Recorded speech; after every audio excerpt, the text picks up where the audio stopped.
하나님의 말씀 보겠습니다. 요한계시록 3장 14절부터 19절까지 말씀입니다. 요한계시록 3장 14절에서 19절까지 말씀입니다.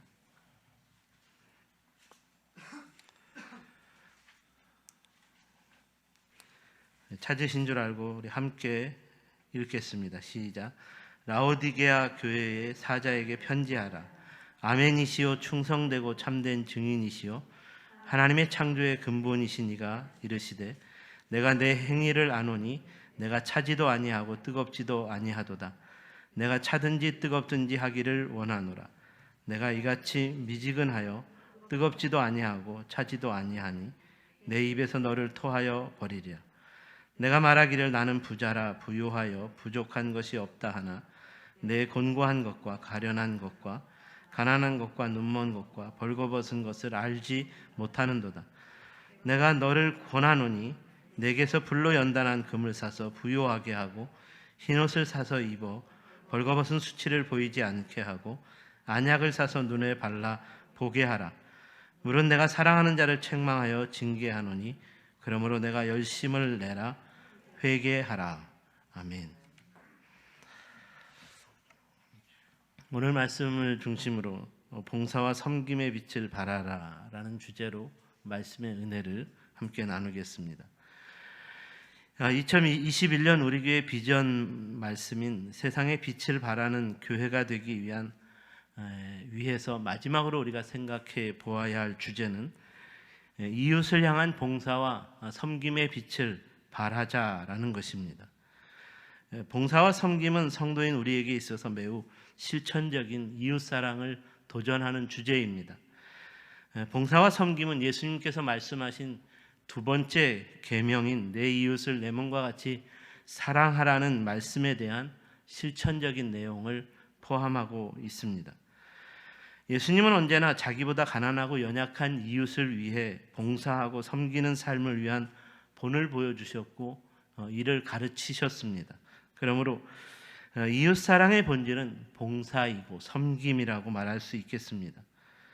공생의 사역에서 보여주신 예수님의 삶은 언제나 가난하고 연약한 이웃을 위해 봉사와 섬김에 최선을 다하는 삶이었습니다. 그렇다면 이런 예수님을 믿고 따르는 예수 제자의 삶이라면 동일하게 가난하고 연약한 이웃을 위한 봉사와 섬김에 최선을 다하는 삶이어야 할 것입니다. 그렇다면 우리는 왜 이렇게 이웃사랑을 위한 봉사와 섬김의 삶을 살아야 하는 것일까요? 하늘과 땅의 모든 권세와 영광의 주인이신 하나님의 아들로서 이 땅에 오신 예수님이셨고 이를 믿음으로 인하여 영원토록 부족함이 없는 하나님의 자녀로서의 구원과 평안을 누리는 삶을 살게 되었기 때문에 이 땅의 모든 가난하고 연약한 이웃을 위한 봉사와 섬김의 삶이 가능할 수 있게 되었다는 말입니다. 그렇습니다. 영원한 구원자이신 주님 안에서 부족함이 없는 평안을 누리는 성도의 삶이기 때문에 가난하고 연약한 자들을 위한 봉사와 섬김에 성도는 언제나 최선을 다할 수 있어야 합니다. 어떻습니까? 오늘 여러분은 그리스도 예수 안에서 부족함이 없는 하늘의 권세와 평안을 누리는 삶이기 때문에 이 땅에서 가난하고 연약한 이웃들을 위한 봉사와 섬기는 삶을 위해 최선을 다하는 성도로서의 삶을 살아가고 계신가요? 그리스도의 몸된 교회를 통한 이웃사랑의 봉사와 섬김의 삶이 쉬지 않고 계속된다면 이 땅에서 반드시 하나님 나라의 부흥은 계속 일어나게 될 것입니다. 오늘 우리가 읽은 본문의 라오디게아 교회는 바로 이런 이웃사랑을 위한 봉사와 섬김의 삶을 중단했고 그러므로 주님께 강력한 책망을 받게 되었습니다. 라오디게아 교회는 매우 부유한 도시에 속해 있는 교회였습니다. 라오디게아 도시는 양털을 통해서 얻은 수입으로 의류업을 발달시켰고 이로 인하여 많은 돈을 벌어들여 부유한 사람들이 많이 사는 도시였습니다. 돈이 넘쳐나니까 은행업이 특별히 더 발달했습니다. 이렇게 부유한 도시였기 때문에 이런 도시에 세워진 라오디게아 교회에도 이런 부자들이 많이 있었고, 이렇게 부자가 된 사람들의 사고방식이 교회 안에 들어오게 되었습니다. 그래서 교회가 이상하게 변질되기 시작했습니다. 모든 것을 돈으로 다 해결할 수 있다고 생각했기 때문입니다. 사랑하는 여러분, 부유한 성도가 많아지는 것으로 인해 부자 교회가 되면 더 크고 놀라운 그리스도의 영광을 보여주게 될 것이라고 생각하면 큰 오산이고 착각입니다. 오늘 본문의 라오디게아 교회가 주고 있는 교훈은 부자 성도들이 모여들고 부자 교회가 된 것이 오히려 그리스도의 영광을 훼손하는 교회가 되고 말았다는 것을 말하고 있기 때문입니다.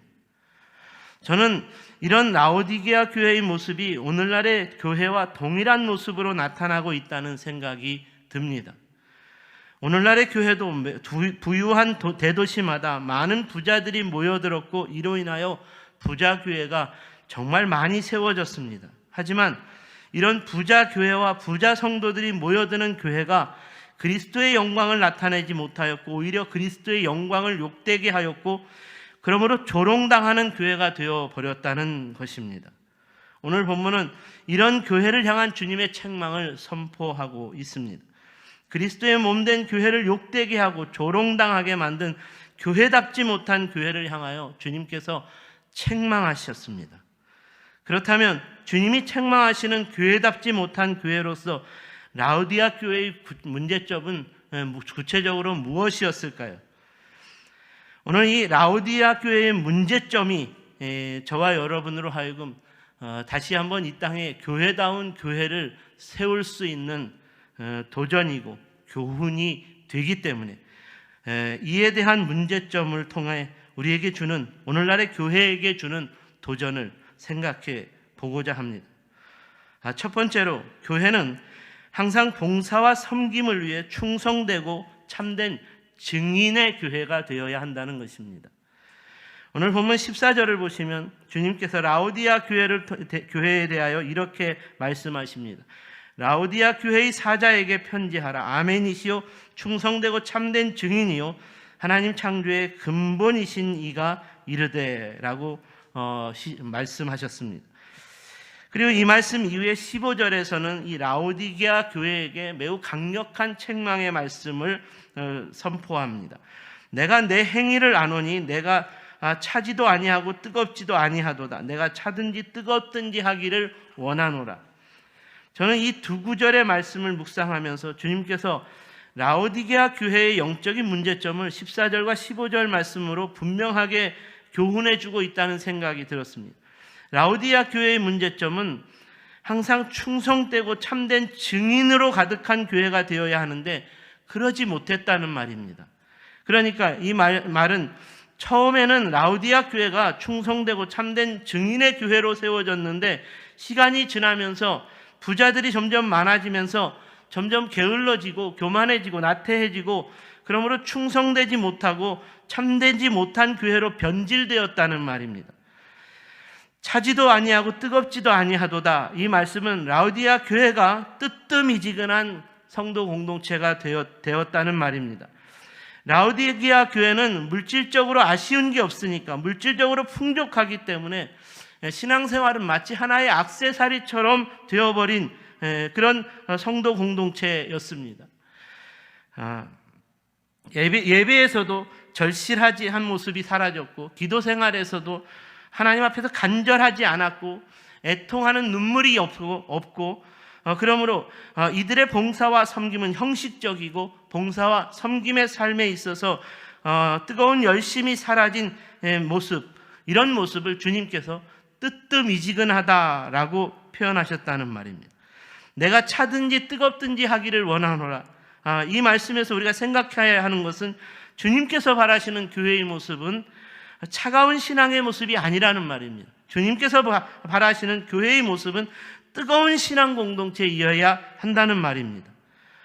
여기서 뜨거운 신앙이라는 것은 감성적인 마음의 뜨거움만을 의미하지 않습니다. 지성적이고 의지적인 뜨거움도 포함하는 것입니다.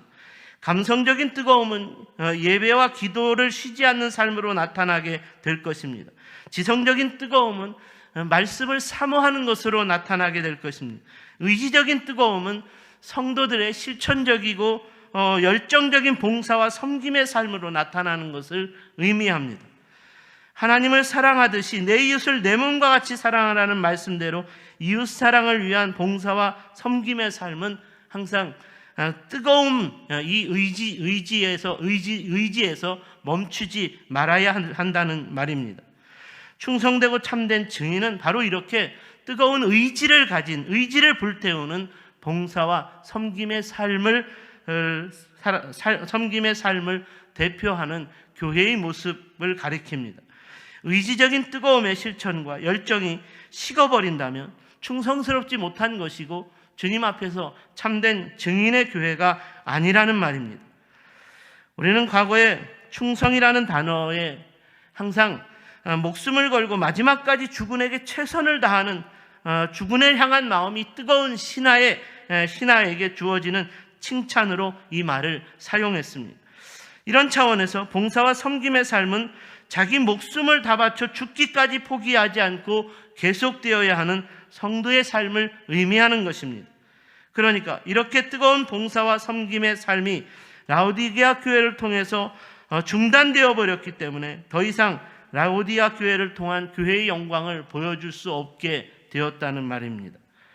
마찬가지로 오늘날의 부자가 된 교회를 통해서도 이 뜨거운 봉사와 섬김의 빛을 계속 발하고 있지 않기 때문에 그리스도의 영광이 나타나는 교회 부흥이 교회를 통해서 계속 일어나지 않게 되었다는 말입니다.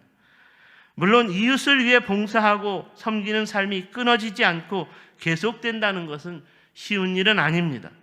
대단히 어려운 일입니다. 포기하고 싶은 어려운 고난이 너무나 많기 때문일 것입니다. 사도 베드로도 이렇게 고난이 많은 것으로 인해 자신이 이제까지 예수의 이름으로 살아온 봉사와 섬김의 삶을 포기하고 싶다라고 고백하기도 했습니다. 하지만 베드로는 교회가 이렇게 고난받는 삶이 오히려 하나님 앞에서는 가장 아름다운 삶이기 때문에 이를 능히 참아낼 수 있노라고 다시 한번 고백하게 됩니다. 내가 부당하게 고난을 받아도 하나님을 생각함으로 슬픔을 참으면 이는 아름다우니 죄가 있어 매를 맞고 참으면 무슨 칭찬이 있으리요. 그러나 선을 행함으로 고난을 받고 참으면 이는 하나님 앞에서 아름다우니라. 베드로는 정당하게 받는 고난이 아니라 부당하게 받는 고난이라고 말합니다. 부당하게 받는 고난이기 때문에 더 참기 어려웠다는 말입니다. 그럼에도 불구하고 이렇게 부당하게 받는 고난을 참아내고 이겨낼 수 있었던 것은 하나님 앞에서 이것이 가장 아름다운 삶으로 인정받을 수 있기 때문에 뜨거운 실천과 열정을 불태우는 봉사와 섬김의 자리, 고난받는 삶 속에서도 끝까지 지켜낼 수 있었다는 말입니다. 코로나19로 인해 우리 모두가 고난의 터널을 지나가고 있습니다. 교회들도 그 어느 때보다 어려운 시간을 보내고 있습니다. 그래서 교회들마다 아무것도 할 수 없다고 말합니다. 코로나19로 인한 고난으로 교회들이 아무것도 하지 말아야 한다고 말하면서 교회 선교 후원도 끊고 구제하는 것도 끊고 봉사와 섬김도 끊습니다.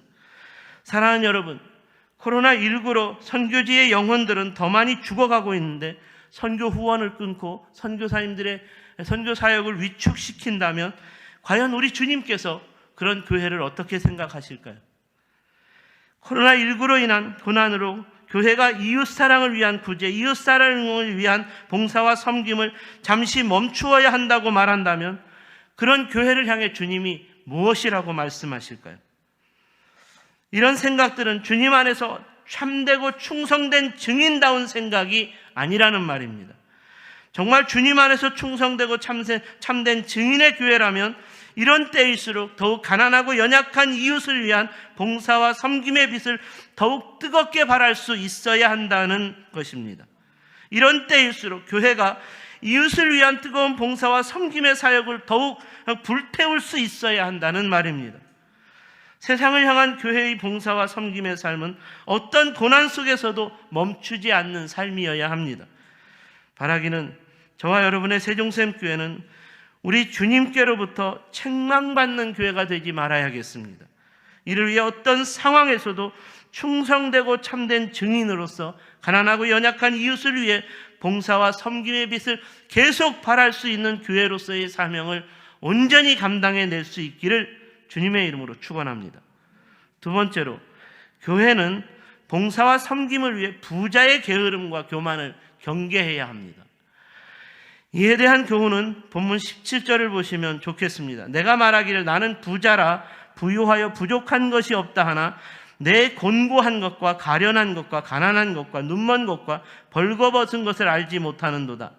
이 말씀은 부자로 사는 부유한 성도의 삶으로 인해 가난하고 연약한 이웃들의 아픔과 상처에는 별 관심을 두지 않게 되었다는 말입니다.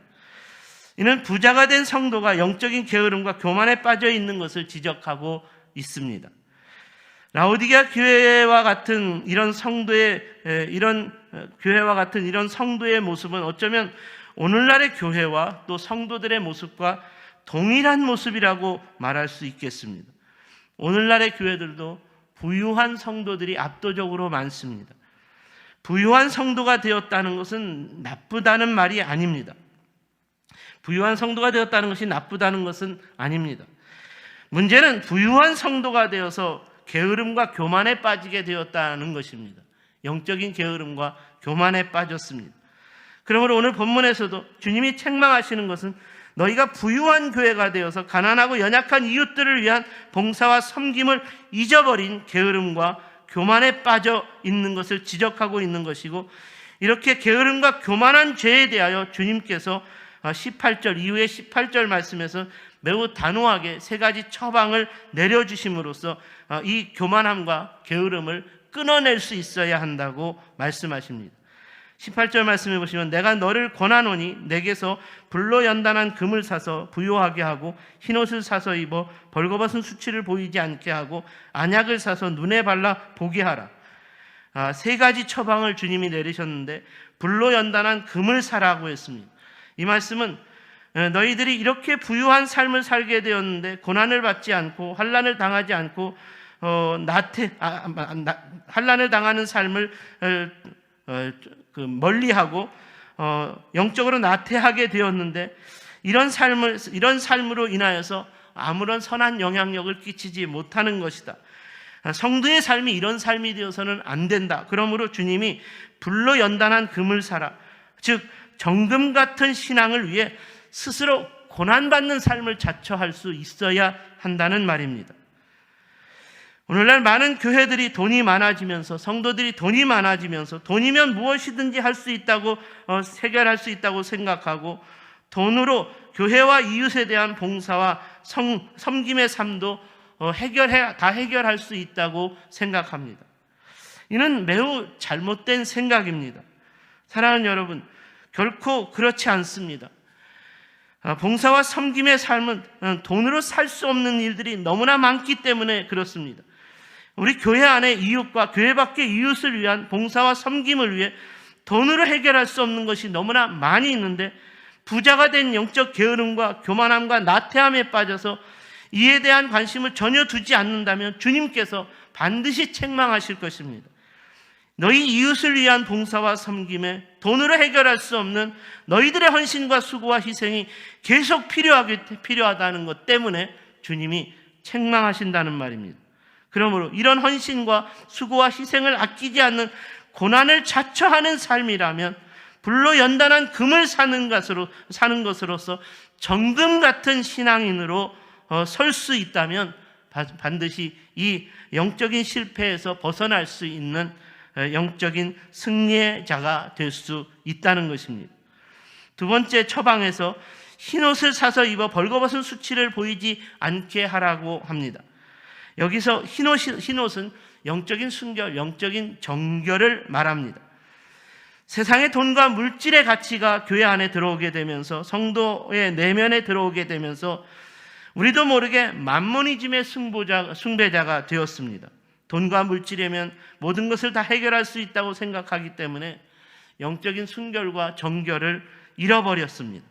그러니까 여기서 흰옷을 사서 벌거벗은 수치를 보이지 않게 하라는 것은 너희가 잃어버린 영적인 순결과 정결을 다시 찾음으로써 우리 안에 더럽혀진 만모니즘 우상숭배 사상을 몰아낼 수 있어야 한다는 말입니다. 그리고 마지막 세 번째로 처방을 안약을 사서 발라보라라고 했습니다.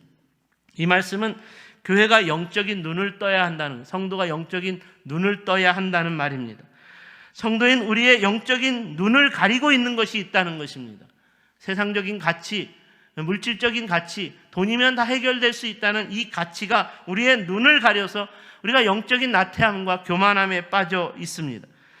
그러므로 속히 영적인 안약을 사서 세상적인 가치들만 보는 눈을 치유해 주어야 한다는 것입니다.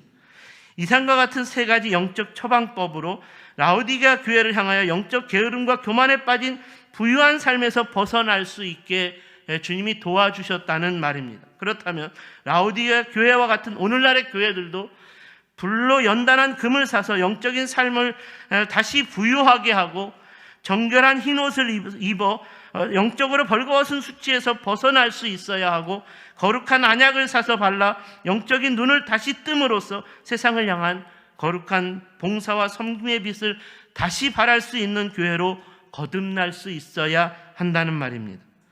사랑하는 여러분, 저는 오늘 말씀을 준비하면서 오늘날 교회들 가운데 이 라오디게아 교회와 같은 교회들이 정말로 많아졌다는 생각이 듭니다. 부자가 된 교회들마다 우리는 부족한 것이 없다라고 자랑합니다. 우리는 부족한 것이 없다고 자랑하면서 이웃의 곤고함을 보지 않습니다. 가련한 것과 가난한 것과 눈먼 것과 벌거벗은 것에 대한 봉사와 섬김의 삶에 대해 전혀 관심을 두지 않습니다. 이런 라오디게아 교회를 향해서 이웃의 벌거벗은 모습이, 가련한 모습이, 이웃들의 가난하고 연약한 모습이 바로 너희들의 모습이다라고 주님이 책망하십니다. 제가 이 부분에서 정말로 오늘날 교회들에 대해서 할 말이 많은 것은 우리 침례교단에서 장작교회라고 불리는 강남에 있는 부자교회에서 7년 동안 부교역자로 사역을 하면서 경험을 해보았기 때문입니다. 제가 사역했던 이 교회는 엄청난 부자교회입니다. 하지만 이렇게 엄청난 부자교회로서 이웃을 위한 봉사와 섬김에는 얼마나 관심이 있었는가. 제가 보기에는 솔직한 저의 생각은 별로 관심이 없었다는, 거의 관심을 두지 않았다는 생각이 듭니다. 사랑하는 여러분, 저와 여러분의 세종샘교회가 비록 작은 교회이지만 우리 이웃을 위한 봉사와 섬김의 빛을 발하기 위해 우리가 관심을 가지고 매년 추수감사 예물을 우리 이웃들을 위한, 우리 이웃의 연약한 우리 학생들을 위한 장학헌금으로 내어놓기 위해 관심을 가져보니까 관심을 가지고 지역 이장들에게 그런 아이들을 추천해달라고 하니까 이제는 너무나 많아서 우리가 어떻게 다 감당할 수 있을까 하는 생각마저 듭니다. 우리 주변에 너무나 곤고한 이웃들이 많고 가련하고 가난하고 연약한 이웃들이 너무 많아서 어떻게 저들을 위해 우리가 다 봉사하고 섬겨주어야 하는가에 대한 안타까운 마음이 크다는 것이 현실입니다. 제가 세종샘교회가 지금보다 더 큰 교회로 성장하면 좋겠다고 생각하게 되는 것은 지금보다 더 많은 이웃들을 위한 봉사와 섬김의 빛을 발하는 교회가 되기를 소원하기 때문입니다. 우리가 사는 조치원 지역을 우리 주님의 마음으로 살펴보면 가난하고 연약한 이웃들을 위해 봉사하고 섬겨주어야 할 일들이 너무나 많습니다. 세종샘교회 하나로는 다 감당할 수 없는 너무나 많은 이웃들을 위한 봉사와 섬김의 사역이 펼쳐져 있다는 말입니다. 그러므로 이 땅에 세워진 모든 교회들이 부자가 된 영적 게으름과 교만에서 속히 벗어날 수 있도록 우리는 기도해야 할 것입니다. 오늘 본문 19절에서 주님께서도 라오디게아 교회를 포기하지 않으셨고 사랑하셨기 때문에 라오디게아 교회가 다시 돌아올 것을 촉구하셨다는 것에 우리가 주목할 수 있어야 합니다.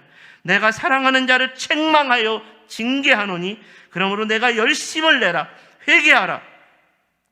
이는 부자가 된 영적 게으름과 교만에서 벗어나려면 다시 가난하고 연약한 이웃들을 위한 봉사와 섬김의 삶으로 너희가 뜨거운 열심을 낼 수 있어야 한다는 말입니다. 부자가 된 것으로 인한 어리석은 게으름과 교만의 죄를 철저하게 구별해내고 회개할 수 있어야 한다고 도전합니다.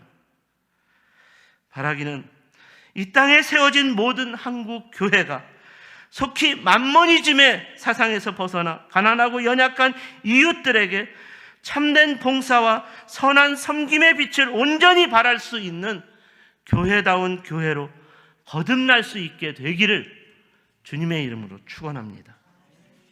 기도하겠습니다.